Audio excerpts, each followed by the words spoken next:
explanation of their flaws. Because if they can get the win here, then you're right. There's so many games in hand, and you say, hey guys, we're not mathematically out of playoffs yet.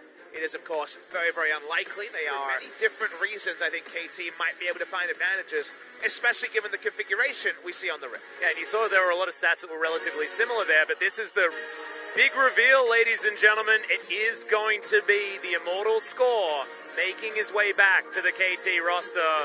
Smile on his face, joined by Smeb there as well. So this is the KT roster that we felt on paper would be their most powerful, with maybe some debate on GEN.G, but 2019 is a very different year for the rosters and for everything else. However, that still remained true the last time these two teams met. That's QB towards the top side of the map. Fly retains his spot in the mid lane as well, so no Roach. Different return, and look who's here. There's it is Prey. Old teammate on both sides of this Rift. Old King's Own Faithful, a nice cheer from the crowd. One of the ultra legends of Korea. Chase falls behind, or if the split push doesn't work on a team whose macro has been a bit all over the place, it falls apart. So I don't mind it. Here's Nar. It's not in the matchup we might have expected, but we do end up seeing QV. We know we would have been one of the first Nar players back today between Sword and QV. We have some of our most famous Nars. But we get the Nar in this scenario. Does feel like the lane matchup could be pretty. Has been floundering a little bit in the LCK as well, because communication can be the first thing to break down. But let's see what happens. Game number 1, KT, GEN.G.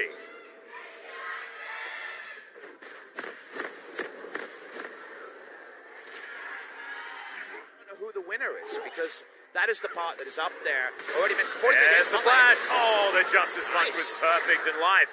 Gets a well-deserved kill. This guy's initiative plays that he can plan out. Just to check what was happening. They got the confirmation. Here's a replay. A vision advantage, if there ever was. Yep.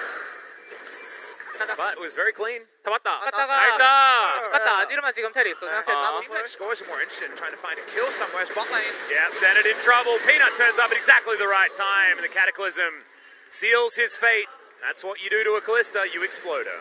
And Score actually going to have to hop skip his way. As our Score looking for this gank onto QV.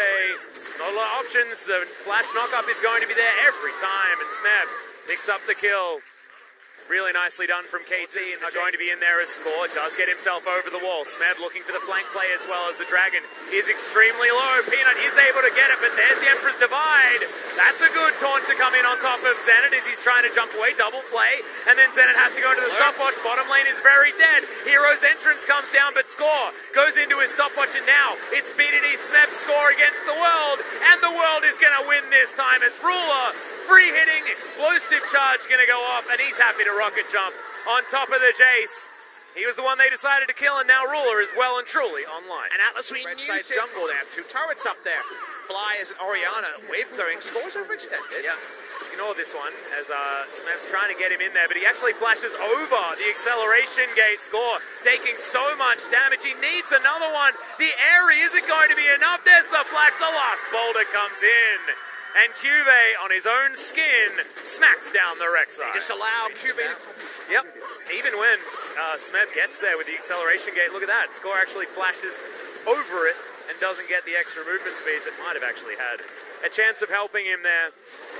But it was going to be very difficult for him to get out of the way. Flag and drags would have been available. GEN.G fans erupt in applause. The other teams is, are they far enough ahead with this draft? Oh, that play was fantastic. Fixed him in the 3 members that are there. Ruler goes into his stopwatch, but he can't move out of the way. The double knock-up is there with the Fate Skull, and Snowflower just takes it onto himself to win this fight. 3-man Shockwave is in there, and now they're trying to turn it around as QV is gigantic on the back line, but now Zenit is still hopping around the fight. Score comes in, GA in hand, and now BDD finally makes his way down. They're chasing Peanut out of here, and BDD doesn't even get hit by the boulder. They spot him.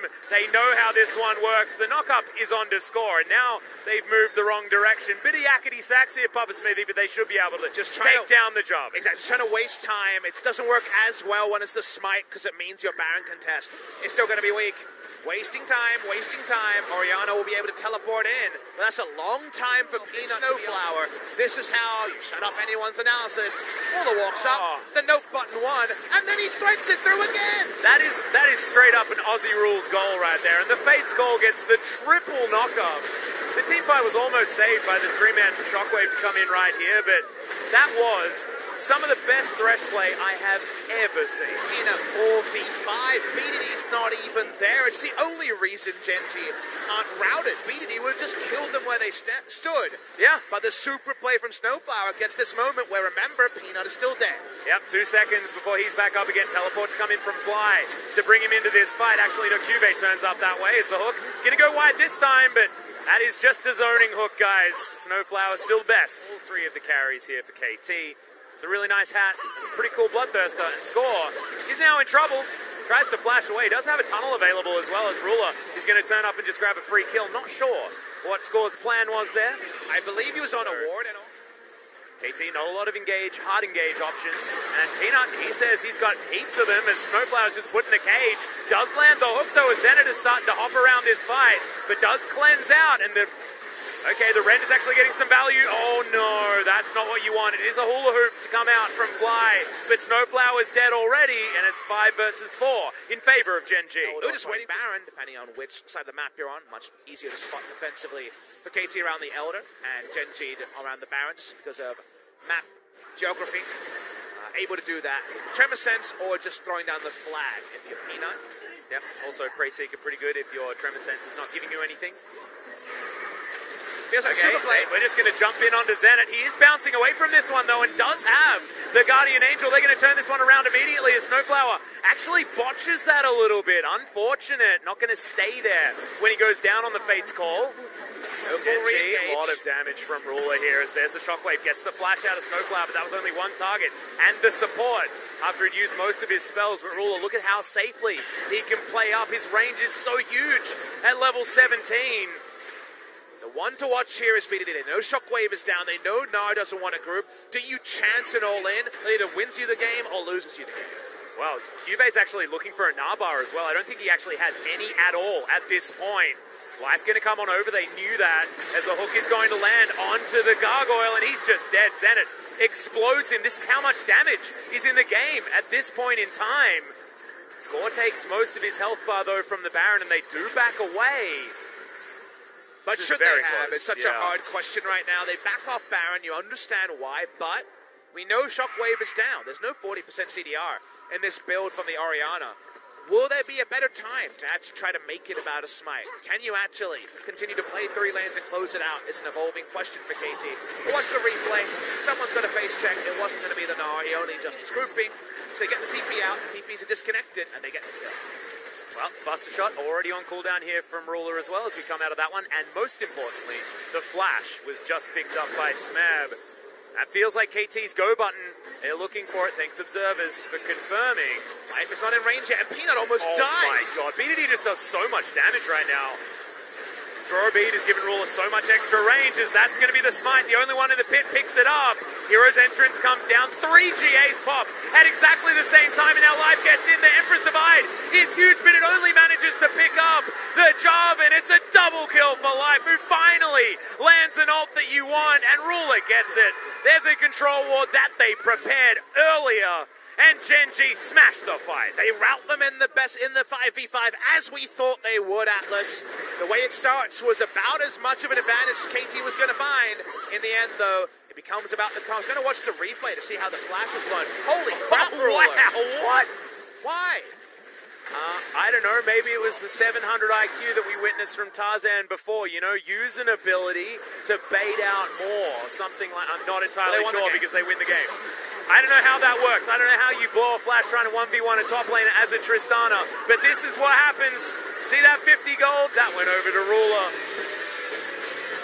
What an interesting match. Honestly, I'm a little bit lost for words because I felt like KT had a lot of control. If that Baron had been picked up and they made it out of that pit, I mean, the Azir did a lot of work, but finally a Shockwave hits.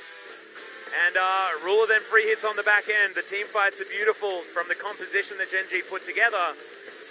Very unfortunate here for this KT roster, and especially that man on your screen right there. He was just ready to start playing League of Legends with his newly bought items, but just wasn't to be the case for the Azir. This feels like the sort of game where if you try to make it about impressionist art, I think you're making it too